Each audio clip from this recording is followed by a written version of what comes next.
नमस्कार मित्रांनो. नमस्कार. चला समजून घेऊ ग्रेटेस्ट ऑफ टू नंबर एक्झाम्पलला आपण कसं सॉल्व्ह करू. तर ग्रेटेस्ट ऑफ टू नंबर म्हणजे सिंपली दोन नंबर दिलेले राहतील. एक तर ते युजर इनपुट राहू शकतात, एक तर नॉर्मली आपण डेटामध्ये स्टोअर केलेलं राहू शकतात. लेट, स्क्वेअर किंवा कॉन्स्ट कोणत्याही एका डेटा टाईपमध्ये. ओके, तर त्यांच्यामधला ग्रेटेस्ट नंबर म्हणजे मोठा नंबर कोणता आहे हे आपल्याला काढायचं. पहिले डेटाला स्टोअर करून घेऊ. ओके, लेट num1 मिनिंगफुल नाव व्हेरिएबलला इक्वल टू समजा 5 युजरने हा इनपुट दिला. नेक्स्ट मध्ये लेट num2 इक्वल टू 10 युजरने इनपुट दिला. फर्स्ट याच्यामध्ये काय दिला 5 इनपुट, सेकंड याच्यामध्ये 10 इनपुट दिला.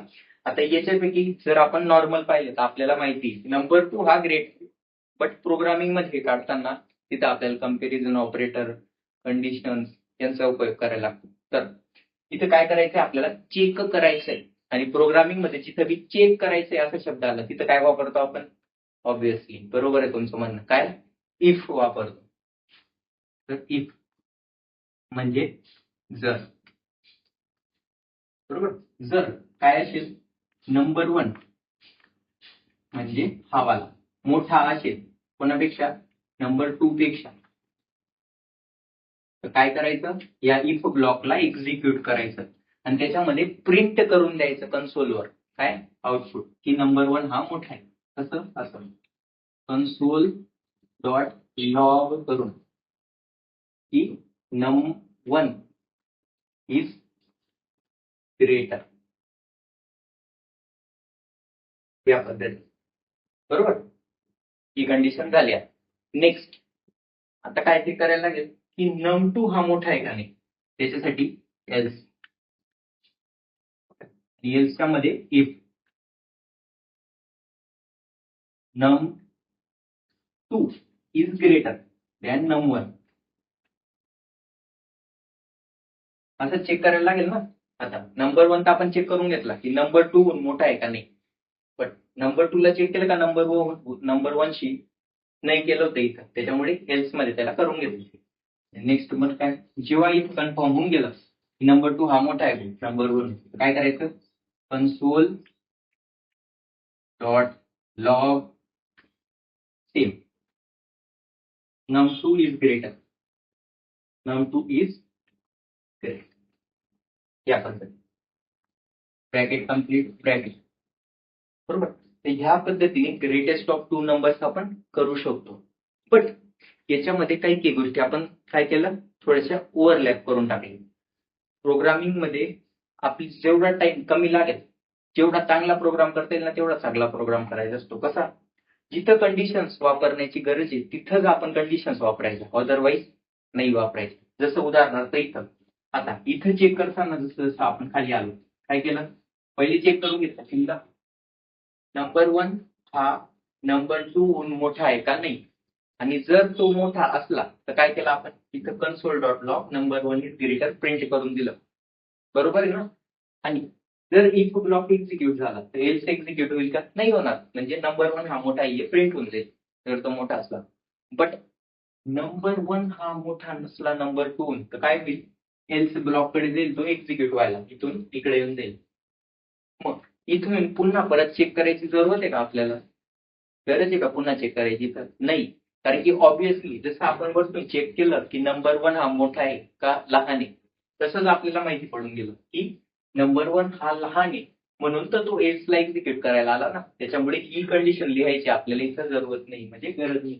त्यामुळे ही जरी नाही लिहिली आपण तरी चालेल, तिला काढून टाकायचं असं लिहिलं ना तरी चालेल. म्हणजे इथं आपल्याला आता कन्फर्म माहिती की नंबर 1 हा लहान आहे, त्याच्यामुळे हा एल्स एक्झिक्यूट होईल आणि मग तो काय प्रिंट करेल नंबर 2 इज ग्रेटर. या पद्धतीने आता आपण बरोबर प्रोग्राम सोडवलेला आहे. त्याची स्पीड बी थोडीशी चांगली करून टाकली. त्याला टाइम कॉम्प्लेक्सिटी म्हणतात, डेटा स्ट्रक्चर्स अँड अल्गोरिदमच्या पार्टमध्ये. तो तर आपला सब्जेक्ट नाही सध्या, एवढा आपण शिकू.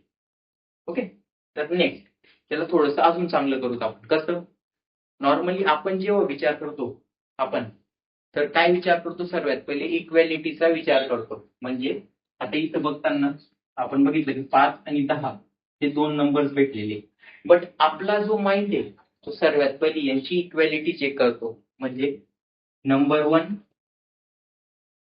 हा इक्वल आहे का वो नंबर 2च्या? म्हणजे 5 हा बरोबर आहे का 10च्या? जर हा बरोबर असला तर ह्या गोष्टींना चेक करायची जरूरत आहे का? म्हणजे गरज आहे का? नाहीये ना. जर तो इक्वल असला तर पहिलेच आपल्याला प्रिंट करून द्यायला लागेल की दोघे नंबर सेम आहे.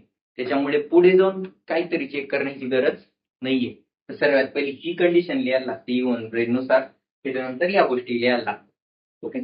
तर चला आता याच्यानुसार आपण याला परफॉर्म करून घेऊ.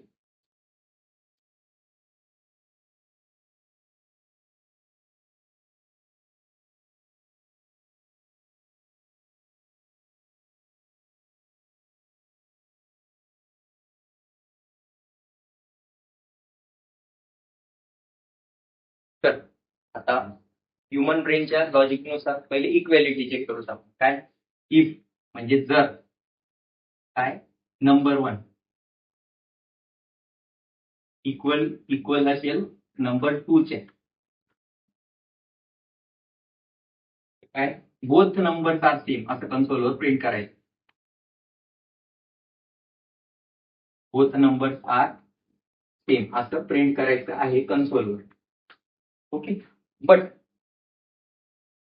समजा हे नंबर सेम नाही आपल्या केसमध्ये, तर काय करायचंय आपल्याला आता? आता आपल्याला कम्पॅरिझन करायचंय त्याच्यामधलं एल्स मध्ये या पद्धतीने. मग काय ते करायला लागेल की इफ जर नंबर 1 हा ग्रेटर आहे नंबर 2च्या, मग प्रिंट करायचा की number 1 is greater. console.log is greater, number 1 is greater. या प्रकारे मी प्रिंट केलं इथं. आणि नेक्स्ट मग जर नंबर 1 बी ग्रेटर नसला, आता कन्फर्म आहे आपल्याला काय की नंबर 2च ग्रेटर आहे. ते इथं एल्स मध्ये console.log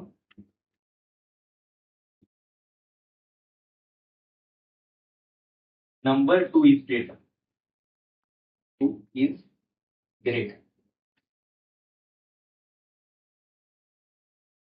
या पद्धतीने तुम्ही करू शकता. ओके. तर आपण याच्यामध्ये काय काय इम्प्रुव्हमेंट्स केल्या? सगळ्यात पहिले नॉर्मली कोड पाहिला. त्याच्यानंतर त्याची टाइम कॉम्प्लेक्सिटी वाचवायसाठी आपण ज्या अनयुज्ड कंडिशन्स आहेत त्यांना काढून टाकलं, ज्याची गरज नाहीये. नेक्स्ट आपण काय केलं? ह्युमन ब्रेनच्या लॉजिकनुसार सर्वात पहिले आता इक्वॅलिटी चेक केली इथं, की दोन्ही नंबर जर सेम असले तर पुढे जाऊन या गोष्टी चेक करण्याची गरज नाही पडायला पाहिजे. बरोबर. एवढं लॉजिक आपलं वाचून जाईल त्याच्यामुळे. तर पहिले त्यांची इक्वॅलिटी चेक केली. बट जर ते नंबर्स इक्वल नसतील त्या केसनुसार, मग मग काय करायचं? त्यांचं कम्पॅरिझन करायचं. कसं? मग चेक करायचं नंबर 1 हा मोठा आहे का नंबर 2. जर तो मोठा असला तर प्रिंट करायचं नंबर 1 इज ग्रेटर. बट तो जर मोठा नसला तर मग कन्फर्म नंबर 2 हा मोठा आहे म्हणून एल्स मध्ये नंबर 2 इज ग्रेटर. एवढं सिंपल. Thanks for watching.